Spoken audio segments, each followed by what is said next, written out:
y compañeros que por ahí no puedan asistir hoy.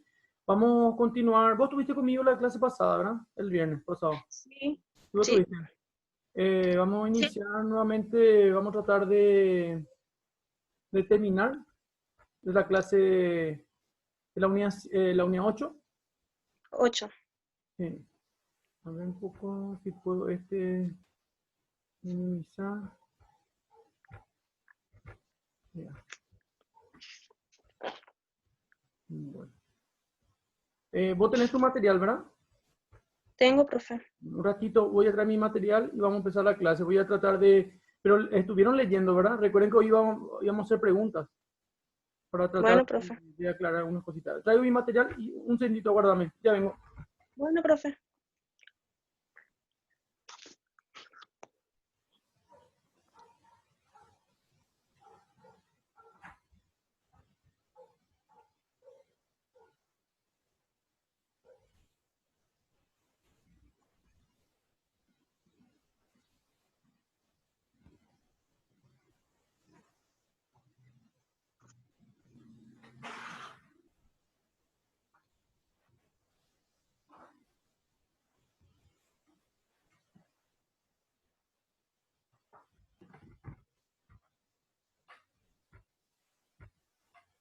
Ok. Bueno, vamos a hablar de la unidad 8. Recuerden que la unidad 8 hace referencia a lo que es la globalización, el concepto de nueva economía y lo que son las TIC, que sería la tecnología, las telecomunicaciones y lo que sería la información y su influencia nuevamente en lo que conocemos como nueva economía. Bueno, vamos a tratar de, precisamente no de leer el material, sino tratar de más o menos aclarar aquellos puntos que de repente no sean muy claros. Vamos a hablar un poquitito de lo que es el concepto de globalización. ¿Alguien me puede determinar el concepto de globalización? Hay un concepto que fue dado por el Fondo Monetario Internacional como lo que es globalización. Si me pueden decir algo al respecto.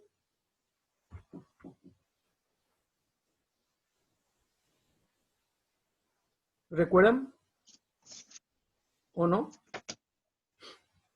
Vamos un poquito a repasar.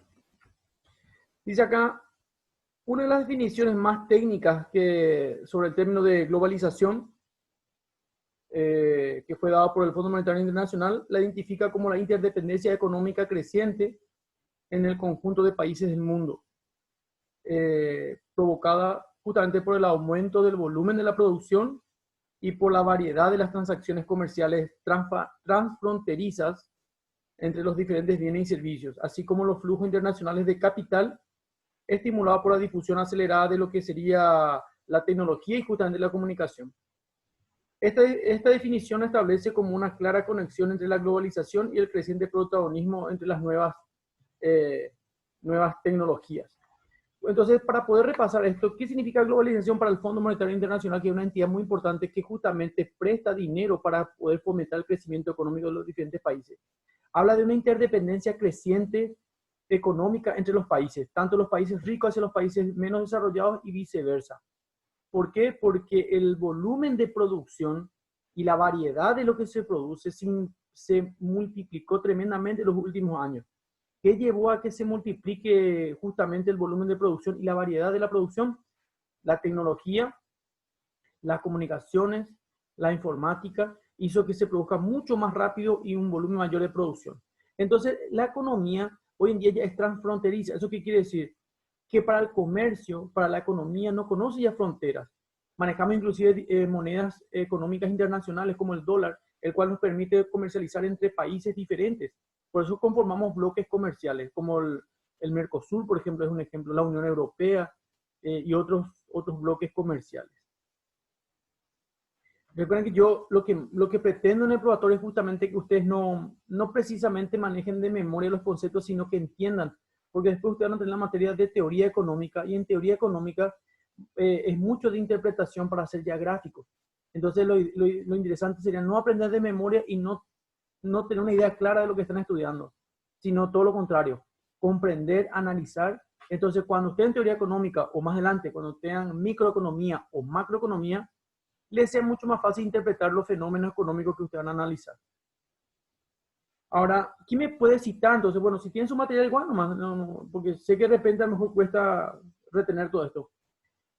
¿Cuáles son los indicadores básicos de la globalización? Indicadores básicos. Recuerden que yo les dije que la globalización es como una herramienta. Siempre y cuando la herramienta lo sepas utilizar, la herramienta va a cumplir sus funciones y te va a generar algún tipo de rentabilidad fruto de la producción. Ahora, si la globalización es una herramienta en la cual desconocemos la utilización correcta de esa herramienta, evidentemente esa herramienta no va a rendir la productividad que estamos esperando. Es más, se va a convertir en un costo innecesario para nuestra economía. Entonces, ¿cuáles son algunos indicadores básicos? Tenemos 4 indicadores básicos que son de la globalización.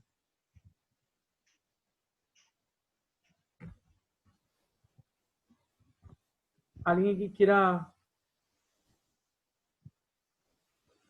Reducción de los costos de transporte, Sí, convergencia en la renta y en el precio, correcto.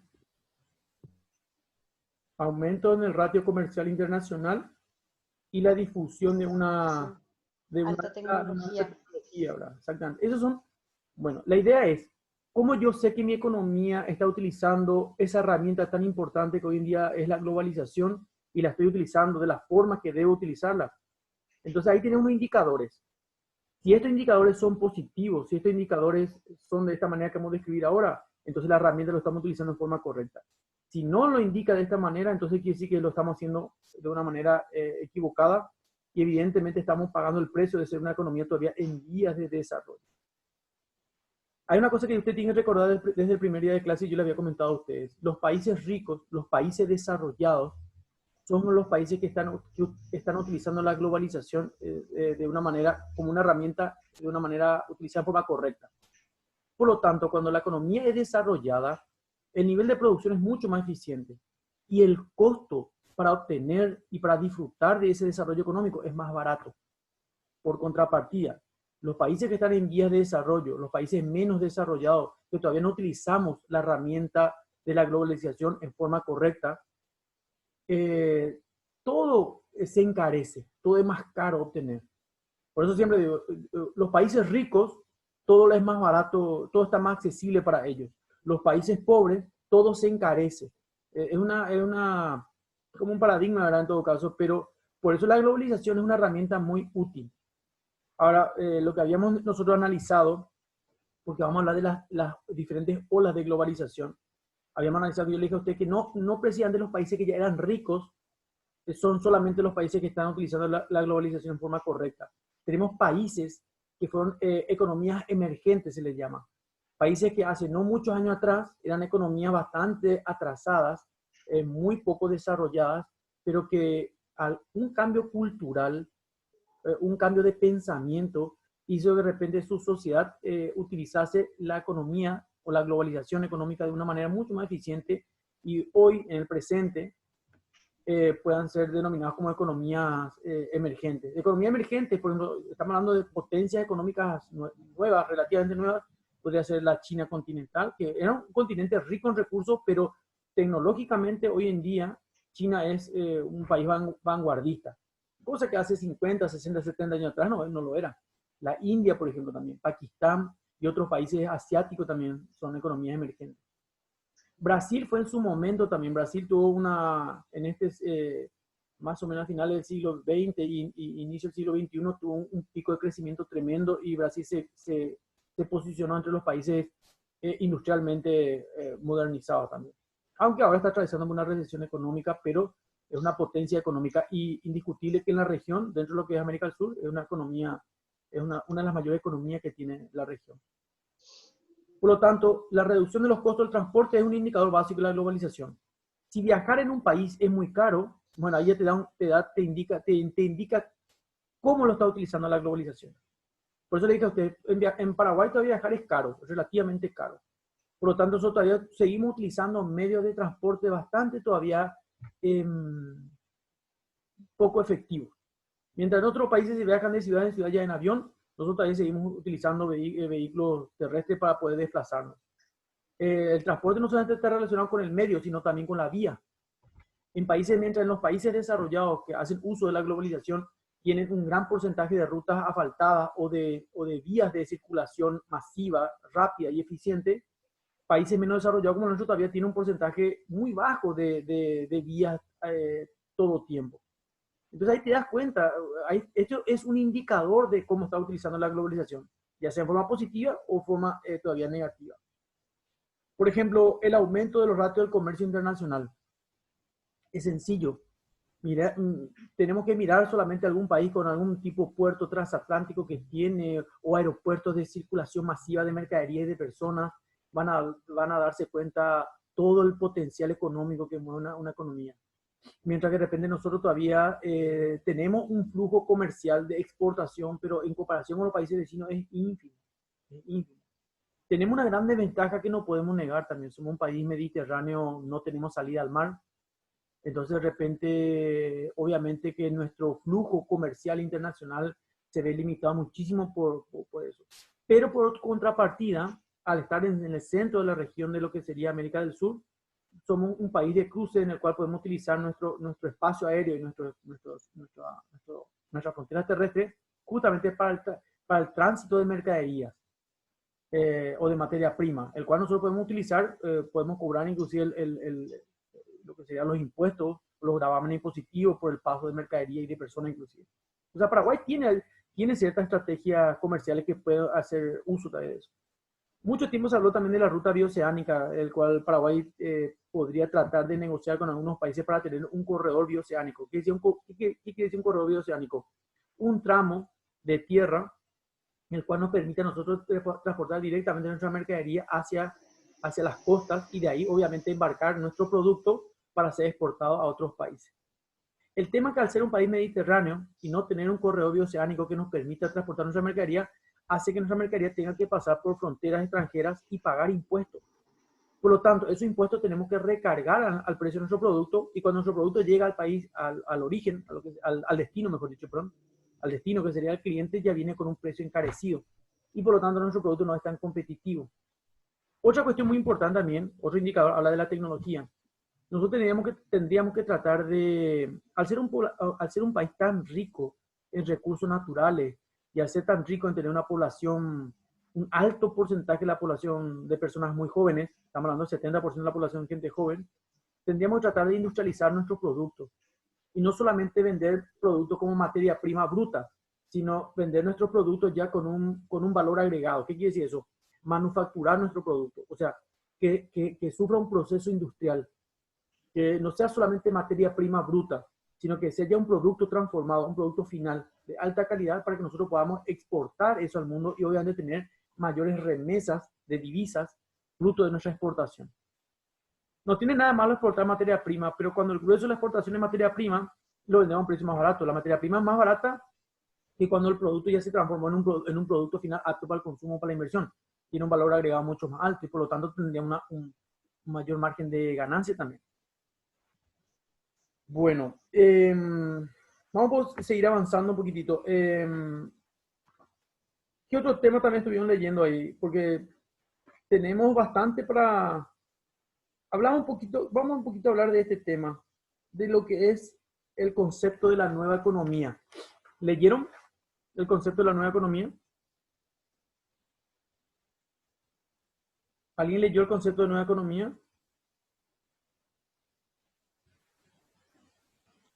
Hola. Sí, ¿Encontraron el concepto? ¿Y qué dice el concepto de la nueva economía? Porque si se habla de nueva economía, quiere decir que existía un antiguo concepto de la economía, por decir de una manera. Quiere decir que algo evolucionó en el concepto de lo que es la economía con respecto a la antigua, con lo que hoy en día manejamos como nueva economía. ¿Me pueden leer el concepto de nueva economía? la nueva economía se asocia con un cambio desde una economía basada fundamentalmente en el uso del capital físico a otra erigida sobre la utilización del capital humano y el conocimiento. Excelente. Muy bien. Ahora, ¿quién me puede, porque eso podemos aprender de memoria, la idea que tenemos que prepararnos justamente para el planteamiento de las preguntas en el examen. Y una manera de poder responder sin mayor dificultad es que interpretemos la pregunta. Entonces, A menos que la pregunta sea calcada en base al concepto que está en el libro, entonces no habría problema. Pero si hay un pequeño cambio y nosotros no interpretamos lo que está en el libro, entonces nos va a costar muchísimo. Entonces hay que tratar de entender. ¿Quién me puede decir con sus palabras, así en forma sencilla como puedan, cuál es la diferencia entre la antigua economía y la nueva economía? ¿En qué se diferencian?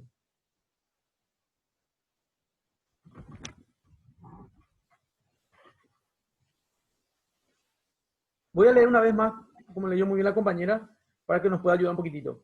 La nueva economía se asocia con un cambio desde una economía basada íntegramente o fundamentalmente en el uso de capital físico a otra, hoy en día, erigida justamente sobre la utilización de capital humano y el conocimiento. Esas son palabras técnicas, Francisco Mochón, pero en términos más sencillos, ¿qué podemos decir? ¿Cuál es la diferencia entre la antigua economía y la nueva?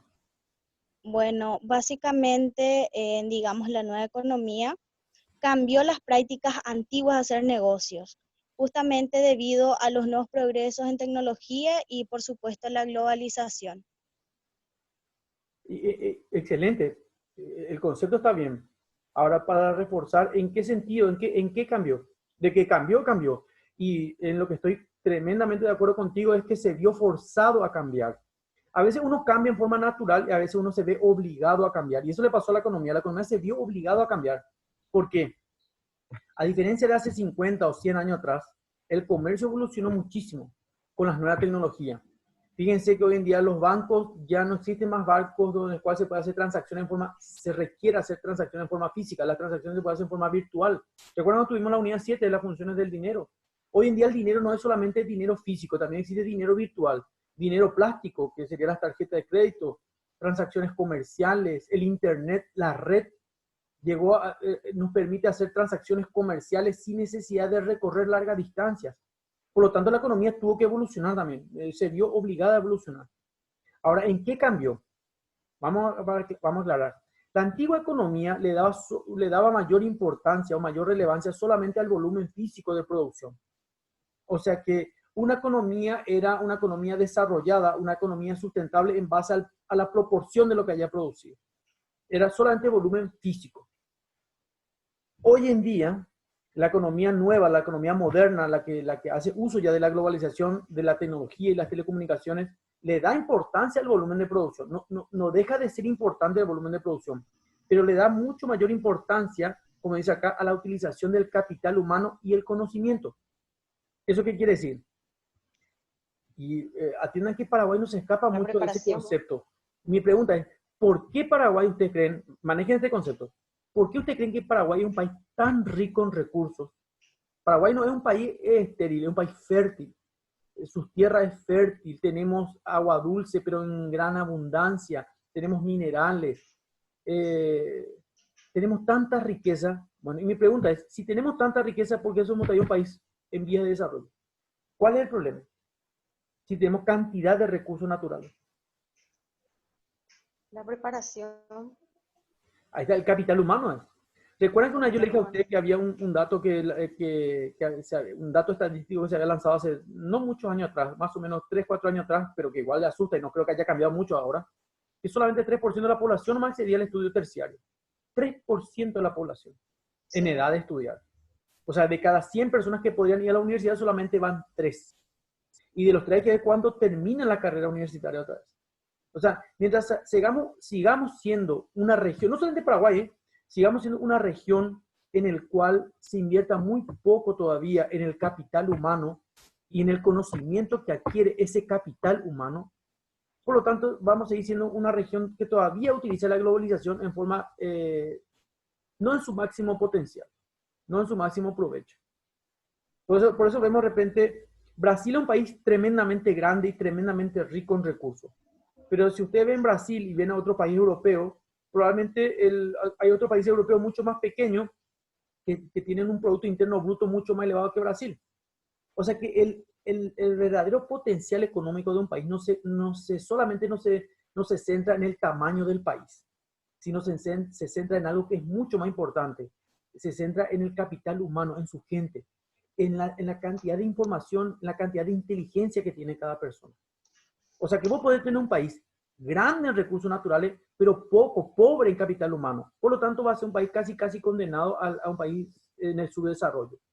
Mientras puede tener un país no muy rico en recursos naturales, pero sos rico en capital humano, rico en conocimiento e inteligencia, entonces esa creatividad y esa inteligencia haría que esos recursos humanos, esos recursos productivos, perdón, se multipliquen. Sería muy interesante justamente invertir más en la educación y en la salud para que un país pueda progresar. No hay ningún secreto en realidad. Todos sabemos cuál es la fórmula mágica en realidad. De mágica no tienen nada. Es sentido común nomás. Invertir en la gente, invertir en su inteligencia, darle un buen servicio sanitario, un buen servicio de salud y un buen sistema educativo haría que nuestra población sea inteligente, autosustentable y altamente productiva. Pero no seríamos tan dependientes de nuestra, ustedes saben cómo nuestra cultura, nuestra idiosincrasia cultural, ¿verdad? Bueno, ahí podríamos mezclar la parte política también, pero Sí, un muchísimo. país con un menor nivel de ignorancia y un país Sí, sano es más difícil de manejar. Entonces yo claro. pienso que un país cuanto más ignorante sea y cuanto menos nivel de salud sea, es más manejable. O Más sea, lo que manejable. yo siempre digo que hay un propósito detrás de todo esto. O sea, no es una casualidad que siendo un continente tan rico, con tanta gente joven, con tanto potencial económico, sigamos siendo una región atrasadísima. O sea, que hay una intencionalidad detrás de esto. Por eso ustedes que forman parte de ese grupo tan interesante, tan selecto, ustedes son algo muy especial en la sociedad paraguaya, tienen que ser universitarios, tienen que ser profesionales. Y el día de mañana generar fuente de trabajo otra vez para poder sustentar otra familia. Y eso se llama efecto multiplicador. Bueno, vamos a ir avanzando, gente. Vamos a ir progresando. Recuerden, ya estamos tocando, estamos puliendo ya la unidad 8 para que ustedes sigan haciendo preguntas en caso que algo no haya quedado claro. Voy a leer una partecita. Dice acá, para poder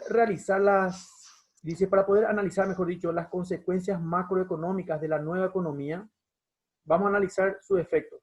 El primer efecto es sobre la capacidad de la producción de la economía, representada por la función de producción. Segundo efecto, estamos hablando de concepto macroeconómico, sobre el mercado de trabajo. Y el tercero, sobre el equilibrio macroeconómico. Esto es sobre las curvas de la demanda y de la oferta agregada. Ustedes van a dar ahora, ustedes tienen, ahora la materia es Introducción a la Economía. Introducción a la Economía es muy importante porque es la base de todas las materias que ustedes van a tener a continuación. Una vez que ustedes ingresen van a tener Teoría Económica. Teoría Económica es una materia importantísima porque saltamos ya, yo siempre digo que el título está mal, porque se dice Teoría Económica. En realidad tiene que llamarse Práctica Económica. La materia de Introducción a la Economía es netamente teoría. Le damos una idea general de lo que es la economía y luego van a saltar teoría económica donde vamos a aplicar casos prácticos, ya van a analizar ya, no es tanta teoría sino ya es más práctico, interpretación, análisis, gráfico. Y después van a saltar una visión microeconómica. Microeconomía ya van a ver un sector específico de la economía. Ya no van a empezar a ver el todo, sino van a centrarse en una parte. El sector agrícola, el sector ganadero, la industria, el comercio, el servicio. Entonces van a analizar puntos específicos. Y luego van a saltar la siguiente materia, ya por el quinto semestre, más o menos a la mitad de la carrera, que sería macroeconomía. Y macroeconomía otra vez vuelve una amplia visión de lo que sería la economía. Y esto justamente trata esta partecita en el impacto macroeconómico de la nueva economía. Tres son los impactos, vuelvo a repetir. Primeramente, sobre la capacidad productiva de la economía. Segundo, sobre el mercado de trabajo, el mercado laboral, que ya tocamos en unidades pasadas. Y el tercero, obviamente, sobre ese efecto, ese equilibrio macroeconómico en las curvas de la oferta y la demanda, que sería el sistema económico de mercado. Bueno, ahora, los impactos macroeconómicos, dice acá, sigo leyendo, los impactos macroeconómicos de la nueva economía, cuando a esta la identificamos con un choque tecnológico, pero en forma positiva, se concretan en una serie de resultados favorables desde el punto de vista económico que podemos sintetizar en los puntos siguientes. Uno sería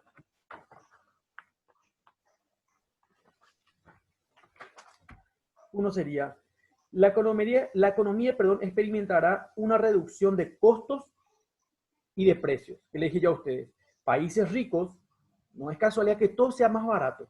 ¿Por qué en los países ricos es más barato? Porque ellos producen. ¿Por qué en los países pobres todo es más caro? Porque el país pobre no produce. Entonces, si el país pobre quiere adquirir ese producto, ¿qué tiene que hacer? comprar de los países ricos. Por ejemplo, este celular se habrá hecho en China tal vez. En China, ¿cuánto habrá costado? Porque acá llega y cuesta, qué sé yo, 1 millón de guaraníes cuesta acá. ¿Y usted cuánto creen que esto habrá costado en China? Vamos a ponerle un precio. Total, vamos a marcar hipótesis.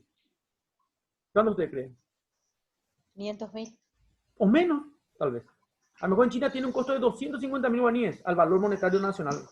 ¿Y por qué nosotros pagamos acá 1 millón de guaraníes? Imagínense lo que es el gasto de flete, transporte, impuestos, pasa por diferentes fronteras, despachos aduaneros, etcétera, más el margen de ganancia que tiene el productor. Entonces, quiere decir que si nosotros hubiéramos producido esto, nos hubiéramos ahorrado 750.000 guaraníes. O sea que lo que nosotros gastamos por tener un producto, en el país de origen te puede dar la posibilidad de tener 4 de ese producto. ¿Por qué? Por la sencilla razón que ellos saben utilizar la materia prima con la cual se fabricó esto. ¿Y por qué nosotros no lo podemos hacer? ¿Entienden? A eso yo voy. Por eso dice acá, el primer impacto es que la economía experimentará una reducción de costos y de precios, siempre y cuando utilice la globalización, la tecnología y las comunicaciones en forma positiva. En forma positiva. Ahora, si no está utilizando de forma positiva, quiere decir que está utilizando la pala no por donde se tiene que utilizar la pala, sino por la parte que en forma equivocada. Por eso utilizamos el ejemplo del cuchillo. El cuchillo se utiliza por el mango, sirve de herramienta, sirve de arma, sirve de utensilio. Lo utilizas por la hoja, no te va a servir para nada, sino solamente para cortarte la mano.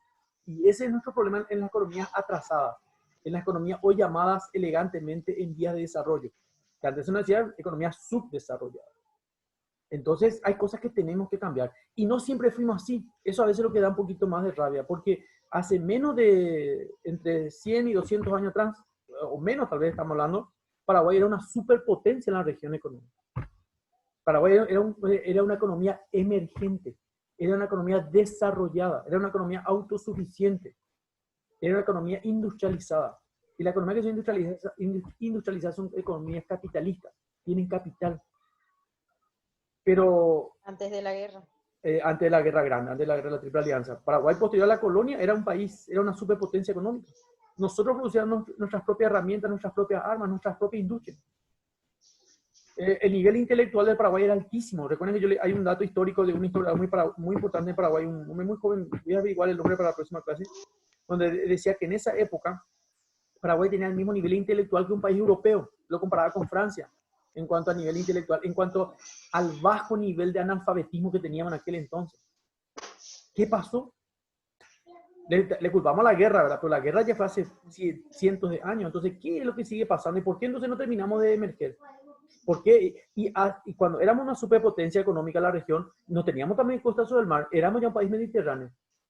Entonces, yo vuelvo otra vez a recalcar, todo está a la base en la educación y la salud de la gente. Recuerden lo que hizo Japón. Y de los gobernantes también. ¿Cómo?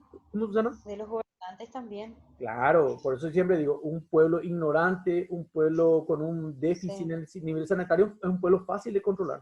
Es un pueblo que va a venir con migaja. En cambio, un pueblo inteligente y un pueblo saludable, no vas a poder controlarle así nomás. No vas a poder venderle espejito. Y ese es el gran drama. Por eso siempre valoro mucho la economía japonesa. La economía japonesa es una superpotencia económica hoy en día. No estoy contando nada que ustedes no sepan. Obvio que todos sabemos que Japón es una superpotencia económica. Japón después de la Segunda Guerra Mundial quedó pero devastada, quedó. No solamente en su territorio por los bombardeos, sino económicamente. Ustedes saben que las guerras son como los litigios judiciales. El que pierde la guerra tiene que pagar los costos de reconstrucción de su pueblo y tiene que pagar los daños y perjuicios al pueblo que ganó. O sea, entrar a una guerra es una apuesta, pero al todo o nada. Es como una demanda judicial. En una demanda judicial vos perdés el juicio y vas a pagar tus costos a tu propio abogado y vas a tener que pagar los costos de la contraparte también. Es tremendo. Si ganás, ganas todo, pero si perdés, perdés todo. Entonces, imagínense Japón totalmente vapuleada, golpeada por 2 bombas atómicas, su economía devastada o destruida. Podemos compararle a Japón con cómo quedamos nosotros en la Guerra Grande también. ¿Y cómo entonces Japón se convirtió en una superpotencia económica? Japón hizo yo interpreto como un pensamiento de 180 grados de cambio. 180 grados cambió su pensamiento. Dejó de ser un país beligerante, dejó de ser un país con ambiciones imperialistas y se convirtió en un país industrializado, en un país comercial. Pero la economía apuntó en otra dirección. Fomentó mucho el conocimiento, fomentó mucho la ciencia, el estudio, la tecnología, la educación y la salud. Entonces, la base de toda economía es su pueblo. Por eso yo estoy tremendamente convencido, y con lo que dice Francisco Mochón coincido, que la riqueza no se concentra no solamente en la riqueza que tenga tu país, sino en la forma que vos sepas administrar y manejar tu riqueza y transformar tu riqueza. Pero para poder saber manejar, administrar y modificar tu riqueza a tu favor, tienes que ser inteligente. Si careces de inteligencia, evidentemente tu riqueza va a estar desperdiciada. Es como el alumno. El alumno puede tener luz eléctrica, aire acondicionado, libros, computadoras, programa informático, todo, pero si no sabe nada cómo manejar, entonces son solamente desperdicio nomás. Entonces hay que invertir en el capital humano. Yo estoy plenamente convencido que la nueva economía, si la nueva economía se aplica el concepto, la disciplina, el fundamento, el principio de la nueva economía, se va a acceder a las TIC. Si se accede a las TIC, ustedes saben que las TIC, tecnología, informática y comunicaciones, vamos a poder utilizar la globalización en forma correcta. Vamos a utilizar el cuchillo por el mango y lo vamos a utilizar según nuestra necesidad y nuestro beneficio. Mientras no sea así, y vamos a ser un país dependiente de otros países, vamos a ser un país que vamos a depender de otra economía. O sea que, y depender pues no es interesante, depender es muy vulnerable, es muy vulnerable. Bueno, seguimos avanzando, gente, y atiendan bien, es sencillo el ejemplo. ¿Qué hubiera pasado si Paraguay hubiera producido sus propias camas de terapia intensiva, sus propios respiradores artificiales, sus propias mascarillas, sus propios... ¿Hubiéramos tenido toda esta crisis que tenemos hoy en día? No. No, claro que no. ¿Y por qué Paraguay no produce? ¿Por qué otro país puede producir? ¿Por qué China tiene capacidad de producir y nosotros no podemos producir? Ese es nuestro gran dilema. Entonces dependemos del costo de producción de otros países. Y nos venden lo que a nosotros podía costar 10.000, a nosotros nos venden en 100.000. Y pagamos un alto precio por tener algo. Y tenemos poco, no tampoco tenemos mucho. Y recuerden bien, hoy en día, ¿por qué estamos teniendo plata para comprar? Hoy en día estamos teniendo acceso a esos 1.600 millones de dólares para, y dicho sea paso, no se está manejando como se debería de manejar, porque macroeconómicamente Paraguay estuvo bien en los últimos años. ¿Qué quiere decir eso? Paraguay exportó gran cantidad de materia prima, soja, carne, por ejemplo, al extranjero, y tuvimos muchas divisas. Pero tienen que entender ustedes como estudiantes de carrera empresarial que macroeconómicamente estamos bien, pero no micro. Entonces, ¿cuál es la cuestión? Esa plata que hoy en día se presta, gente, se va a tener que devolver. Y cuando tengamos que devolver esa plata, se va a tener que sacar de nuestra propia economía otra. Sí. Y ojo, no es que vamos a tener que devolver 1.600 millones de dólares, se va a tener que devolver ese capital más que intereses. Exactamente. ¿Y los intereses quién pone? ¿Quién pone? ¿El que debe o el que prestó la plata? El que prestó. Exactamente. Así más. Y el que prestó te va a poner un gran interés. Es más, poder refinanciar la deuda. No puedo pagarte la deuda. Entonces, ¿puedes refinanciarme? Sí, pero ahí está una gran sorpresa. Otro interés más. Otro interés más, exactamente. Y al fin y al cabo, si vos no sabes administrar tu economía, vas a vivir pagando deudas. Y si vos vivís pagando deudas, te trunca tu crecimiento económico. Entonces, tenemos que cambiar nuestra visión para que nuestras generaciones futuras puedan gozar de una economía más desarrollada y accesible a todas las necesidades, a todos los bienes que nosotros estamos prescindiendo. Recuerden que las necesidades no es un problema no es una discrepancia entre recursos y necesidades, sino es entre recursos escasos y que nuestras necesidades son ilimitadas. O sea que a qué yo voy. La discrepancia que existe entre lo que yo necesito y la tecnología que tengo es muy importante, pero el tema es que si mis necesidades son ilimitadas, los recursos nunca lo van a ser suficientes. Entonces, una manera para tratar de, no digo solucionar, porque no existe solución para eso, una manera de tratar de que se sufra menos, de que haya menos carencia en tu economía, es que por lo menos vos puedas sustentar con una economía altamente desarrollada. Y para que una economía sea desarrollada, volvemos a lo mismo, hablamos de la parte intelectual, de la parte cultural, de lo más rico que tiene cualquier economía, que es su gente. Esa es la realidad. Entonces, bueno, ese es el concepto que da Francisco Mochón sobre la nueva economía. Es bastante interesante. Bueno, gente, algo que ustedes quieran preguntarme, algo que encontraron en este capítulo y les llamó la atención, algo que de repente no les cuesta interpretar.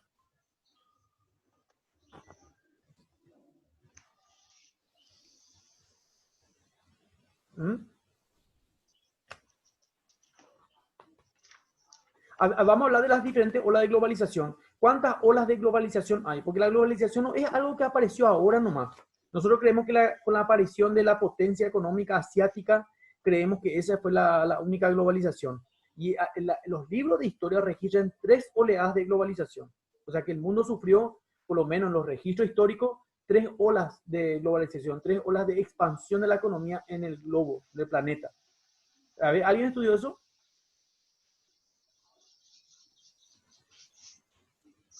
La primera ola de globalización tuvo lugar ¿con qué? Con el nacimiento de las primeras, a ver,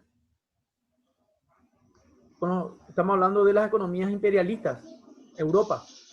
Recuerden cuando de repente atiendan bien, Europa conquistó América Latina o América Latina conquistó Europa. Sencillo la pregunta. Europa conquistó. Europa, exactamente. Nosotros, por ejemplo, Paraguay, en Argentina, en Chile tenemos, en Ecuador, Venezuela, por ejemplo, si algunos países fuimos conquistados por los españoles, por eso somos hispanos. Brasil, por los portugueses. Tenemos más arriba tenemos las Guyanas francesas, las Guyanas holandesas, la parte de Centroamérica también por los españoles. Después en el norte se habla inglés y francés. ¿Por qué se habla inglés y francés? Porque tanto los ingleses como los franceses colonizaron el norte de América. ¿Y por qué eso? Porque esa fue la primera ola de globalización. Se expandieron. Los europeos salieron al mar, tanto hacia el Atlántico, hacia el Pacífico, para conquistar nuestro territorio. Pero la idea era conquistar solamente el territorio nomás, poner tu bandera y decir, este es territorio británico, este es territorio español, este es territorio portugués. ¿O cuál era el trasfondo en realidad de esa globalización? Piensen, ¿cuál es el objetivo? Siempre económico. Si yo planto mi bandera acá y esto es un territorio que nadie conquistó, yo lo conquisto y por la fuerza lo digo que esto es mío, todos los recursos económicos que están en esa región me pertenecen a mí o a mi imperio en todo caso. ¿Entienden? Sí. Esa es la cuestión. Por eso fue la primera ola de globalización. Recuerden que según los libros de historia, ustedes habrán leído en el colegio, me acuerdo cuando mi profesora me contó los libros de historia, decía que ¿por qué nos llamaban indios? Porque los españoles creían que se estaban dirigiendo a la India. Pero cuando eso no había GPS ni nada, por un error de brújula, llegaban a las Américas. Entonces, por eso es un error del concepto de India. La segunda ola de globalización, estamos hablando de lo que sería Estados Unidos. Estados Unidos siempre, imagínense que Estados Unidos es un país tan joven como Paraguay, pero Estados Unidos con esa cultura de avance y de producción y de siempre vanguardista, marcó un antes y un después en la economía. Estados Unidos prácticamente es una economía, una superpotencia económica que tiene en 90% del planeta tiene transacciones comerciales.